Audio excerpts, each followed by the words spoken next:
sufrir y cada proceso va doliendo porque hay separación, hay trituración en ese caso, ¿no? Y estuve viendo que la palabra proceso viene del latín processus, que en su etimología el pro significa hacia adelante y la otra palabra mezclada que tiene es cedere, que es andar o marchar. Así que literalmente un proceso en su etimología significa una acción de ir hacia adelante. Eso es un proceso. Un proceso es la acción de ir hacia adelante. Todo proceso tiene ese sentido de avanzar, de crecer. Y por supuesto cuando Dios trabaja un propósito con nosotros, tiene el deseo de moldear y transformar nuestras vidas. Todos los procesos de Dios apuntan en esa dirección, moldear y transformar nuestras vidas. Necesitamos moldear nuestra mente a la mente de Cristo. Necesitamos transformar aquellas cosas que necesitamos que sean transformadas en nuestra vida y los cambios que requieren nuestro temperamento, nuestro carácter. Muchas veces estamos expuestos, como sucede con el oro y el fuego, y es en esa metáfora aplicada a nosotros, el fuego puede representar un problema, una enfermedad, una situación difícil y parece que no termina más y duele y en fin. Pero el objeto es purificar el oro, porque el oro se derrite, pierde su forma, pero luego el orfebre pasa una paleta y saca toda la escoria y queda el oro fino. Y de la misma forma tiene este sentido los procesos de Dios sobre nuestras vidas. Tiene un sentido de purificación, de moldearnos y de transformarnos. Vamos a leer algunos versículos de la carta de Pedro en el capítulo 1.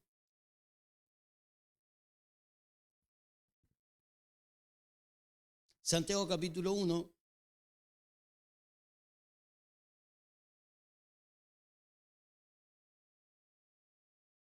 Vamos a leer del versículo 2 al 4. Dice así la palabra del Señor. Hermanos míos, considérense muy dichosos cuando estén pasando por diversas pruebas. Bien saben que cuando su fe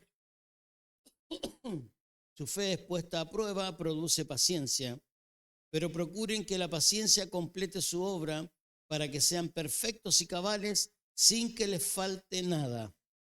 Amén. El último versículo dice, procuren que la paciencia complete su obra para que sean perfectos y cabales sin que les falte nada. Amén. Procurar, en medio de la situación, procurar este propósito, ser perfectos y cabales. Lo mismo que el propósito que Dios tiene cuando nos hace pasar por un proceso de que nosotros seamos transformados. Vamos a leer también en Primera de Pedro, capítulo 1, versículos 6 al 9. Dice así la palabra del Señor. Primera de Pedro, capítulo 1, versículos 6 al 9. Esto les causa gran regocijo, aun cuando les sea necesario soportar por algún tiempo diversas pruebas y aflicciones. Pero cuando la fe de ustedes sea puesta a prueba como el oro, habrá de manifestarse en alabanza, gloria y honra al día que Jesucristo se revele. El oro es perecedero y sin embargo se prueba en el fuego, y la fe de ustedes es mucho más preciosa que el oro. Inclinen su rostro, por favor. Señor, te damos gracias en esta hermosa mañana porque podemos estar en tu casa, Señor. Hemos leído tu palabra y esa bienaventuranza también está suspendida sobre nuestras vidas por ello. Te rogamos que abra nuestro corazón, que abra nuestro entendimiento para que esta palabra no tenga ningún estorbo en llegar a nuestras vidas y que pueda ser, Dios mío, manifestada con el propósito de dar crecimiento en cada uno de nosotros. Tu bendición te la imploramos en el poderoso nombre de Jesucristo, nuestro Señor y Salvador. Amén y amén. Gloria a Dios. Todos los procesos que nosotros vivimos en el Señor tienen ese sentido de hacernos madurar y de hacernos crecer, de transformar ciertas áreas de nuestra vida que de ninguna otra forma podrían ser transformadas. Y el punto final es que cuando el proceso termina, recién me doy cuenta de por qué transité por ciertas avenidas de mi vida. Pero cuando estoy en medio de eso, no logro darme cuenta y tal vez hasta puedo llegar a preguntar, ¿pero qué quiere, Señor? Porque no logro vislumbrar el producto final y eso me hace a veces tener dudas en mi corazón. Me hace tal vez hacer preguntas y cuestionamientos del por qué suceden algunas cosas porque no logro ver el propósito final. Pero cuando vemos o cuando llegamos al punto final de nuestras vidas, en cuanto al propósito, nosotros nos damos cuenta de todo lo que transitamos tenía un sentido. Y ahora entiendo por qué el Señor permitió que pase por aquí, que pase esto, que ocurra aquello, porque si no hubiese sido así, yo hoy no estaría aquí. Así que al final recién nos damos cuenta, pero mediante vamos avanzando se nos hace difícil y por eso quiero explicarles que hay etapas en un proceso. No suceden las cosas de la noche a la mañana sin sentido. Dios, por supuesto, tiene algunas etapas. En la primera de ellas, el sentido de formación en nuestras vidas.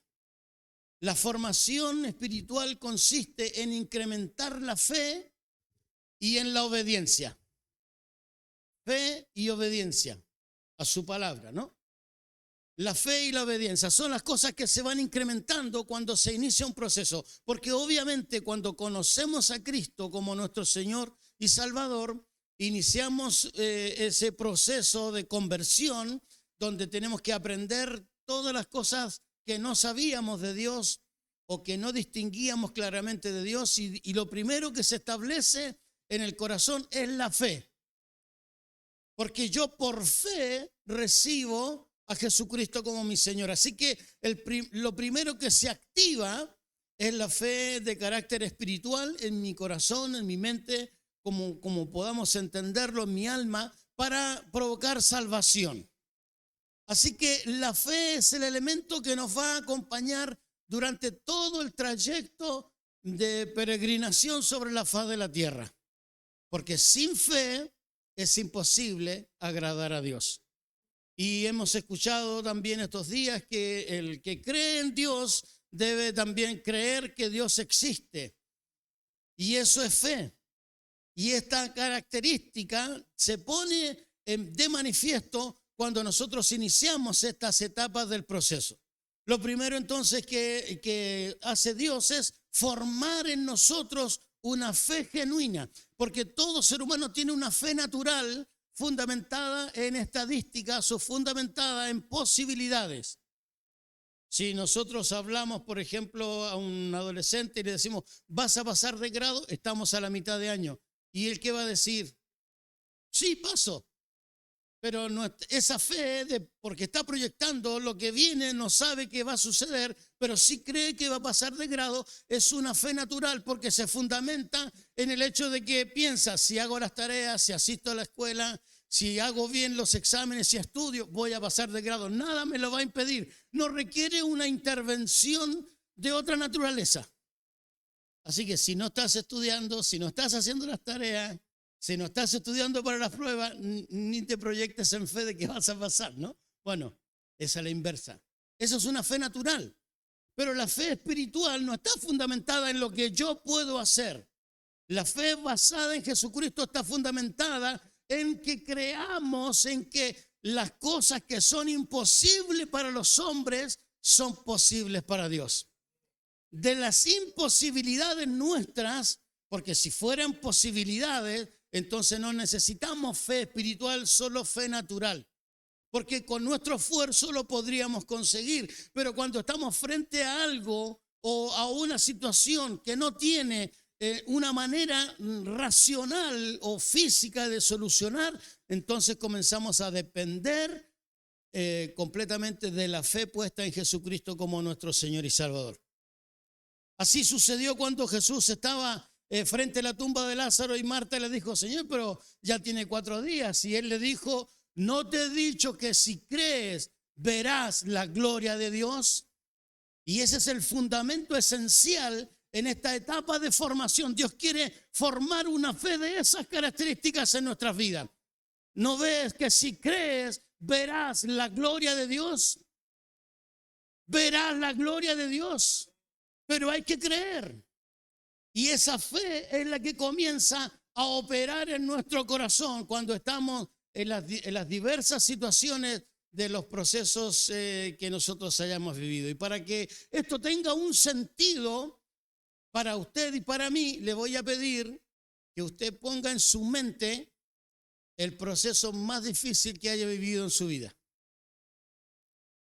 Y tal vez ahora mismo esté en medio en medio del lavarropa dando vueltas, ¿no? En un proceso así difícil, puede que ahora también esté. Bueno, téngalo presente en su mente porque usted va a ir descubriendo lo que está ocurriendo y cómo poder avanzar y finalmente terminar en victoria estos procesos difíciles que nos toca vivir. No hay ningún ser humano que no haya transitado o haya caminado por los tizones ardiendo, quemándose los pies. Todos hemos pasado o incluso pasaremos aún por situaciones complejas en nuestra vida. El otro punto de esta primera etapa de formación es la obediencia. Y es difícil obedecer porque nosotros pensamos de una manera inconsciente que la obediencia está solo sometida a los chicos. Los chicos tienen que ser obedientes, los jóvenes, los adolescentes, pero ya los adultos, ¿a quién le voy a obedecer si ya me mando solo? ¿No? Como que la obediencia se desprendiera de una persona que se hace independiente de los padres, entonces ya no necesita obedecer a nadie. Sin embargo, volver a tomar las escrituras y volver a tomar esta palabra y estas letras que han sido escritas por Dios en nuestro corazón y obedecerlas, empieza a ser un proceso en nuestro interior de que incrementa la fe. Si obedecemos la palabra de Dios, incrementa la fe también en nuestras vidas. De las cosas que nosotros ni siquiera tenemos que tomar la letra fina de la Biblia, simplemente proponernos frente a este dilema. El que sabe hacer lo bueno y no lo hace, le es pecado. Así que sometemos la obediencia a esa situación. Si sabemos hacer lo bueno, hagámoslo.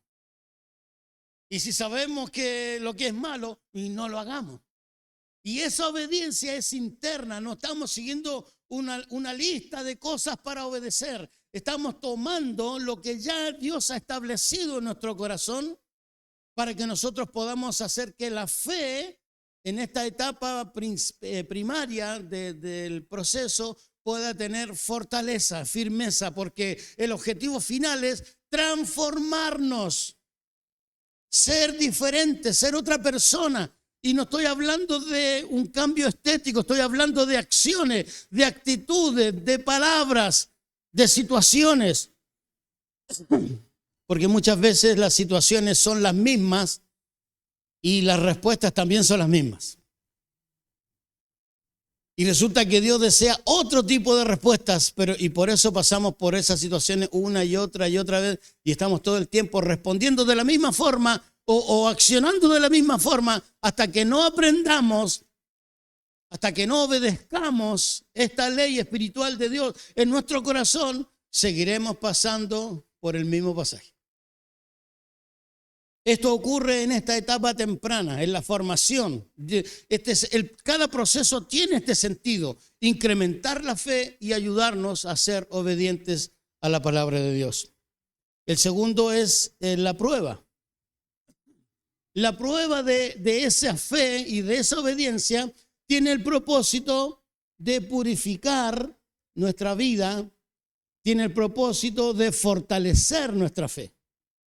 Las pruebas que vivimos no tienen el sentido de destrucción, aunque las pruebas muchas veces no provienen de Dios, sino de nuestro adversario o de nuestra propia deficiencia, el sentido de la prueba no es destruirnos, es que nosotros podamos purificarnos en la presencia de Dios y podamos fortalecer nuestra fe. Así que es necesaria la prueba. Bueno, el libro nos dice, el libro de Santiago, porque la prueba produce paciencia. Y a veces sí que nos falta paciencia. No sé si hay alguien que tenga por nombre paciencia o paciencio, no sé. No hay ninguno que se llame paciencia, así que no nos cuesta. Esta tal vez es la parte más difícil, porque la paciencia requiere esperar. Y esperar requiere tiempo y no queremos nada que se trate de mucho tiempo. Queremos todas las cosas más rápidas. Y cuando nosotros estamos en medio de este proceso, viene la prueba. Ya el Señor estableció la fe en mi corazón. Ya el Señor me dio la gracia para ser transformado y ahora debo ser probado si eso ha estado dando resultado. Y la prueba es en comparación con las capacidades que yo tengo. La Escritura me dice en el libro de Primera de Corintios, en el capítulo 10, versículo 13, que Dios es fiel y justo y no permitirá que seamos tentados más de lo que podemos resistir, y juntamente con la prueba Dios dará la salida. Así que en esa seguridad, la prueba nunca va a ser más grande de lo que yo puedo resistir.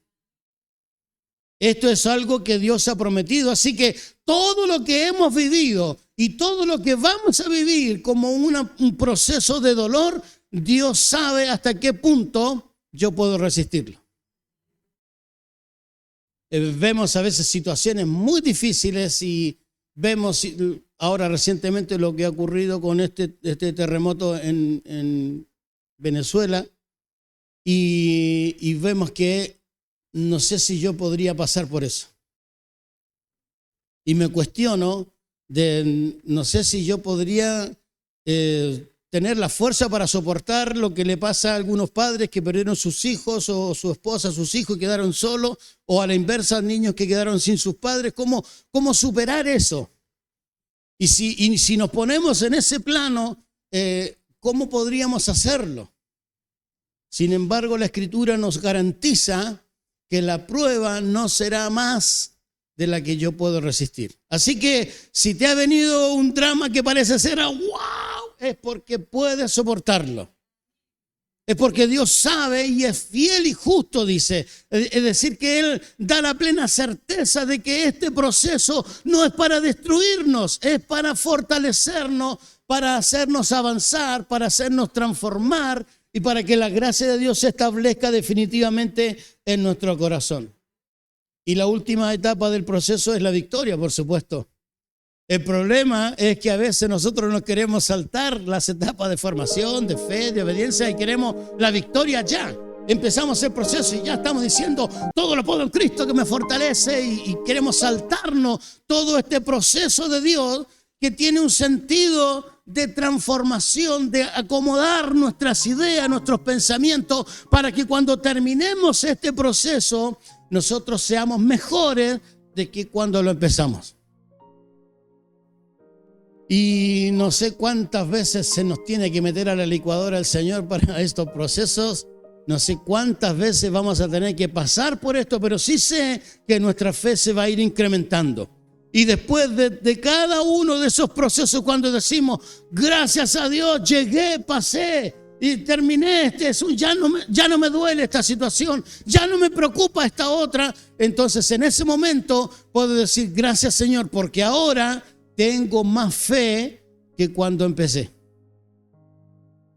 Tengo más fe, soy más obediente, soy mejor persona, he sido transformado en ciertas áreas, por eso necesitamos varios procesos. No es que el tomate pasó por un proceso y ya se transformó en salsa de tomate y ahora ya está listo, no. Después a alguien se le ocurre hacer pizza y lo mete de vuelta a la masa y lo mete al horno de nuevo. Y otro proceso más. Y después viene otro, se la come y esa entra en el estómago y otro proceso. Y bueno, es así como va sucediendo en nuestra vida. Vamos aprendiendo mediante el Espíritu Santo, va tratando con las cosas que nosotros estamos viviendo día tras día. No son casualidades las situaciones por las cuales Dios nos lleva a vivir.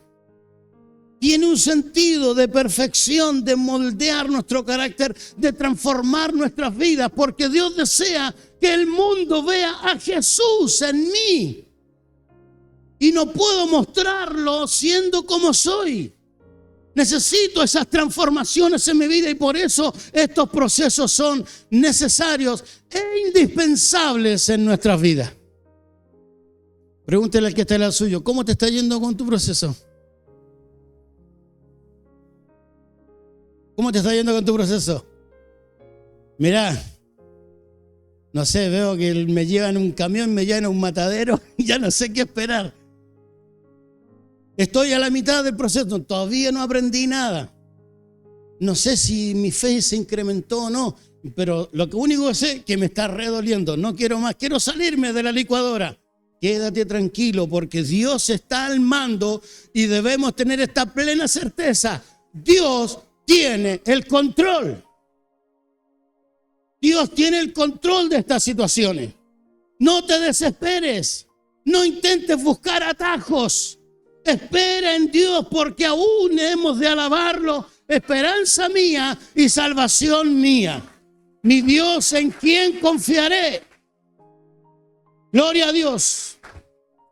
Esperemos en el Señor.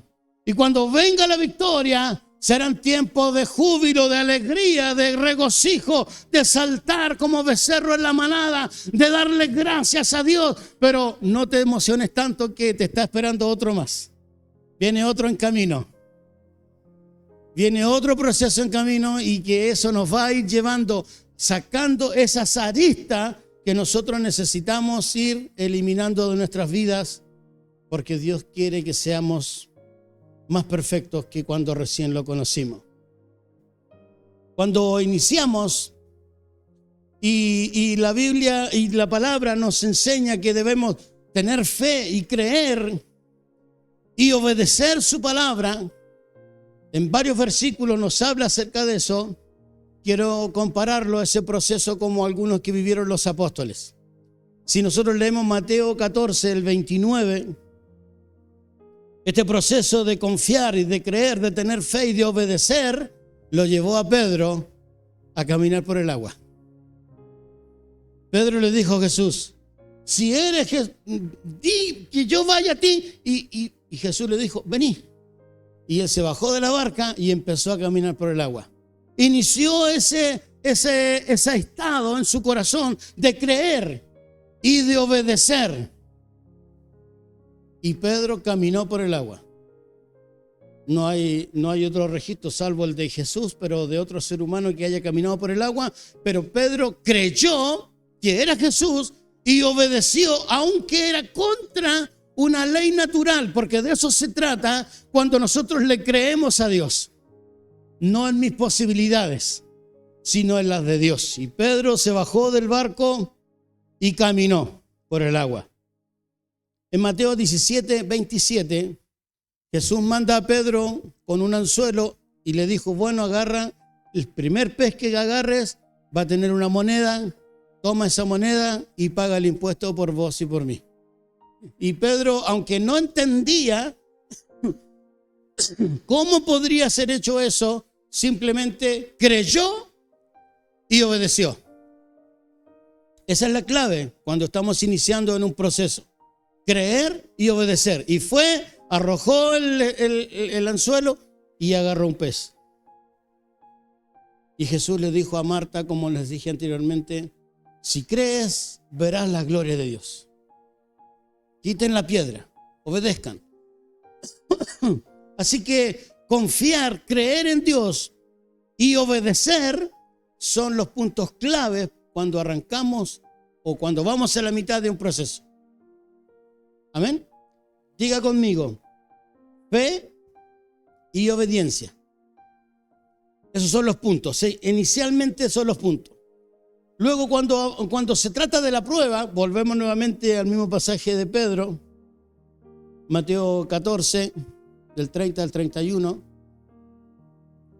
Pedro obedeció, creyó Bajó de la barca y empezó a caminar por el agua, pero al sentir la fuerza del viento tuvo miedo y comenzó a hundirse. Entonces gritó: Señor, sálvame.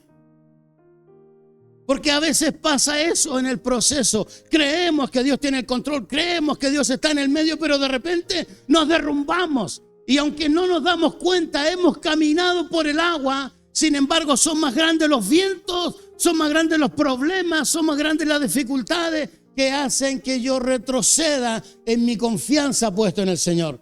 Al momento Jesús extendió la mano y mientras lo sostenía le dijo: hombre de poca fe. Porque de eso se trata este proceso, de fortalecer la fe, de creer en lo que no se puede, creer de que el Señor lo hará.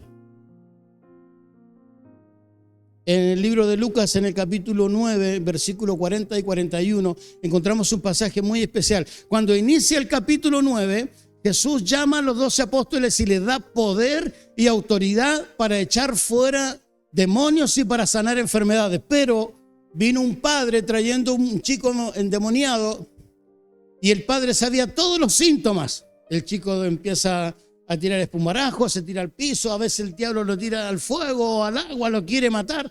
Y lo traje a tus discípulos, pero no pudieron expulsar ese demonio.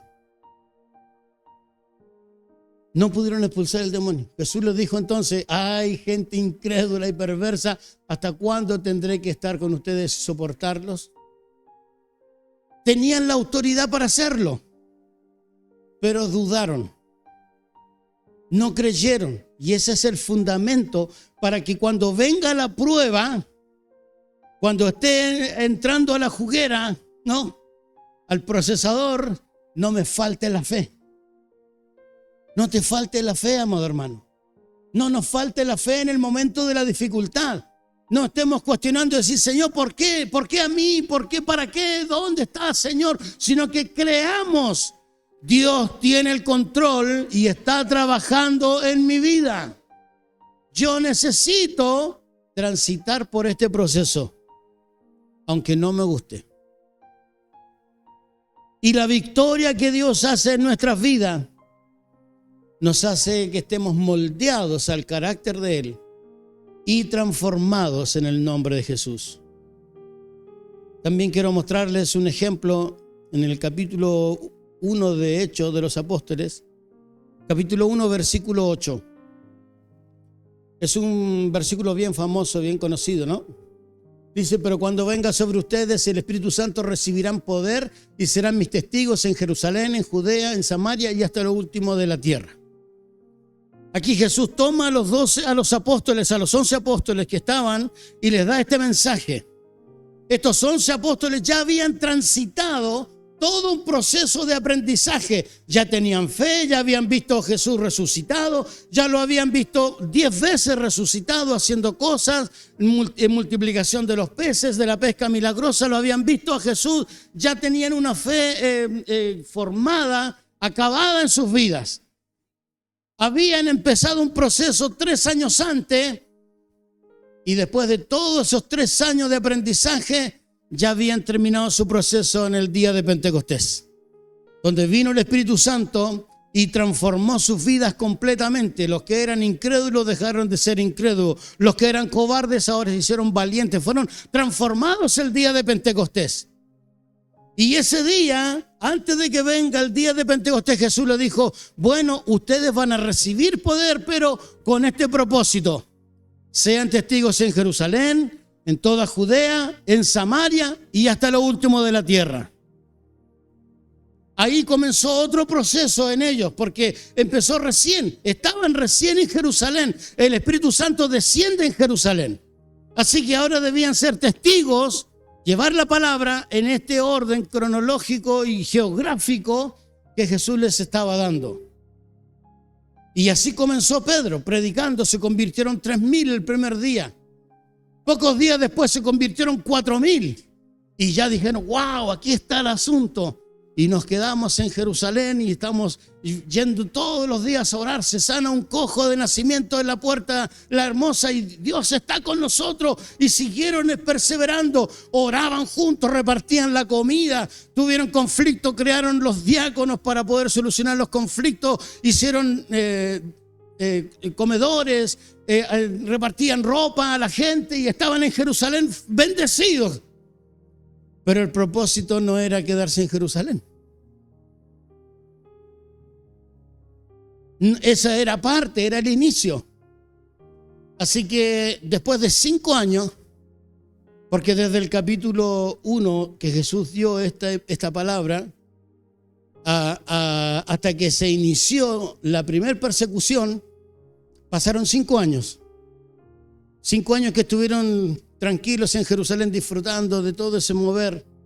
Si nosotros leemos en el capítulo 8, versículo 1 de Hechos, después de la muerte de Esteban, que fue consentida por Saulo, dice así: Saulo estuvo de acuerdo con la muerte de Esteban y ese día se desató una gran persecución contra la iglesia que estaba en Jerusalén. Ahí se había centralizado la iglesia. Y muchos se dispersaron por las tierras de Judea y de Samaria. ¿Se acuerda usted a dónde los había mandado Jesús? Sean testigos primero en Jerusalén, en Judea, Samaria y después el último. Y ahora, ¿qué tuvo que hacer el Señor? Desatar una persecución para que los niños vayan y obedezcan. ¿Qué me dice usted si usted manda a su hijo o a su hija, por decir, ya anda a comprar el pan, y su hijo decide ir después de 5 años? Ahora pasaron 5 años, ya ahora sí me parece que es tiempo, voy a ir. Después de 5 años estaban obedeciendo lo que Jesús les había dicho que tenían que hacer. Sean testigos en Jerusalén, en toda Judea, en Samaria. Y bueno, y ellos se quedaron ahí en Jerusalén, ¿no? Se acomodaron, estaba todo bien, iban al templo, oraban, sucedían milagros, cosas grandes y estaban felices. Se olvidaron que el propósito no era empollar en Jerusalén.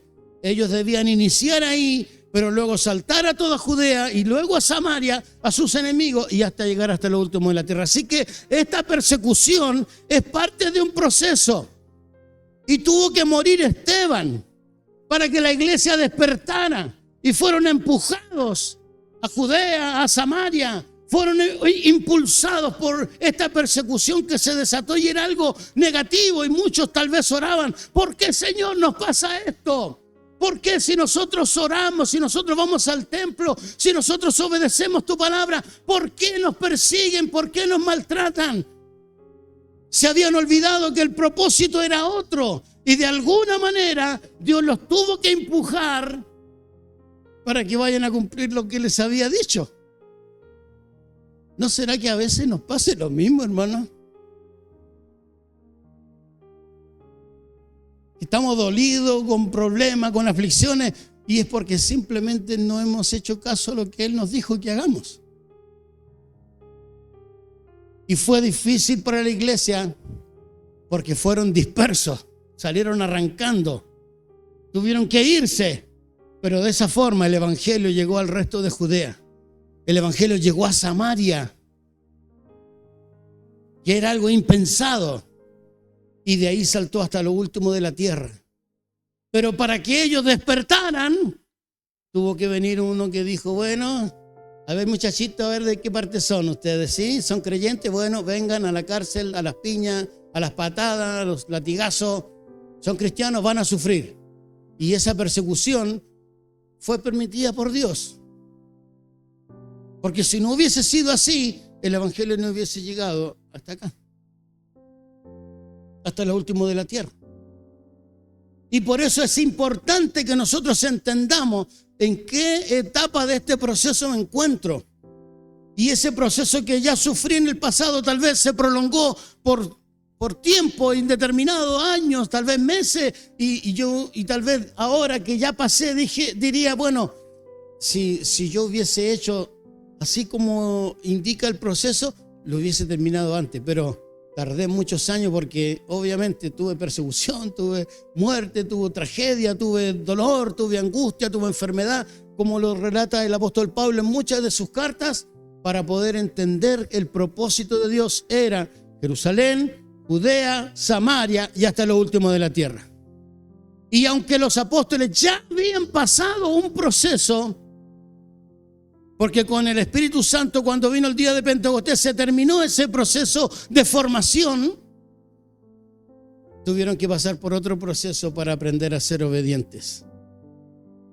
Porque obviamente no habían aprendido y ahora tenían que obedecer, no tenían que olvidarse a qué los mandaron en realidad. Y cuando vino la persecución y vino el problema y fueron obligados a obedecer, entonces ellos continuaron esta labor expandiendo el evangelio en el mundo conocido de esa época. Qué bueno sería que, no seamos obligados, ¿no? Dejemos que el Señor obre. Ese proceso por el cual yo transito no es casualidad. Dios sabe hasta qué punto puedo soportar esa prueba. Y junto con la prueba Él va a dar una salida, porque Él necesita que yo pueda ser un representante, un embajador de Cristo en la tierra. Que yo extienda el reino de los cielos sobre la faz de la tierra. No es tan solo para yo ser mejor persona. Tiene el sentido de que la iglesia lleve el evangelio, muestre a Jesús de una manera corporal y física a las demás personas. No tiene otro sentido. Y por eso este proceso que sufrimos en nuestras vidas traerá victoria cuando nosotros podamos decirle: Señor, la verdad que me costó, pero ya pasé del otro lado. No quiero ni mirar lo que ocurrió. Me quiero enfrentar a lo nuevo, Señor. Y si tengo que pasar otros procesos en el futuro, ayúdame a ser obediente, ayúdame a creerte, a depositar mi confianza plena en ti, Señor. Y que la gracia de Dios permanezca sobre nuestros corazones. Jesús les dijo: vayan y hagan discípulos. Y ellos se quedaron en Jerusalén. ¿No estaremos quedándonos en Jerusalén también nosotros? Bueno, analicémonos y pidámosle al Señor la claridad para poder avanzar a lo que el Señor nos ha llamado. Póngase de pie, por favor.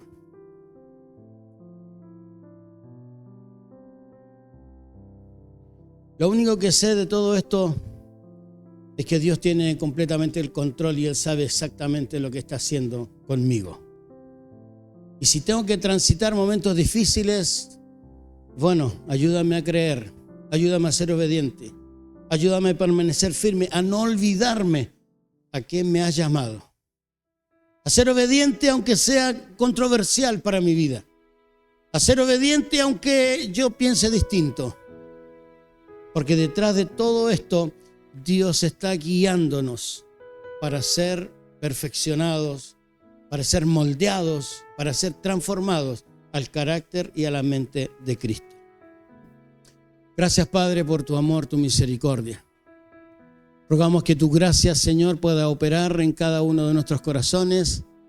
Que tu bendición, Dios mío, sea visible en nuestras vidas. Señor, yo no sé si tal vez haya alguien en medio de este proceso, Señor.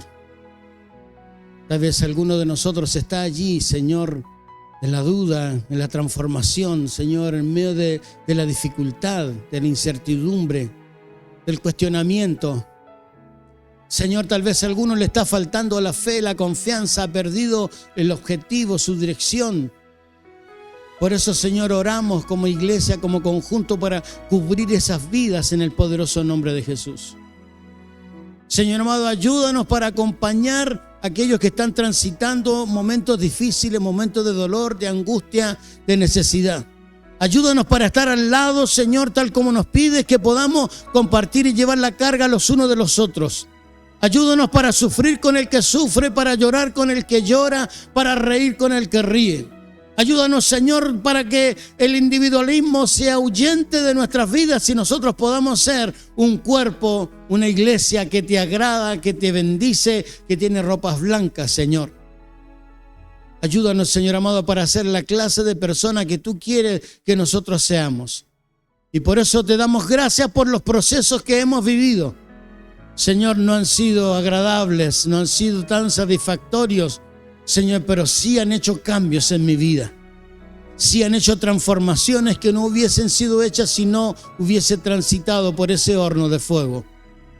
Gracias, Padre mío, porque yo sé que tú tienes todo el control y esa es mi plena y absoluta confianza, Señor. No dejarás caído para siempre al justo. Lo levantarás y aunque fuere caído 7 veces lo levantarás. Gracias, Padre, por tu palabra y rogamos que tu bendición esté en nuestros corazones y nos ayude, Señor, a ser fieles para alcanzar finalmente la victoria frente a nuestros adversarios. Te lo rogamos en el poderoso nombre de Jesucristo, nuestro Señor y nuestro Salvador. Amén y amén. Gloria a Dios.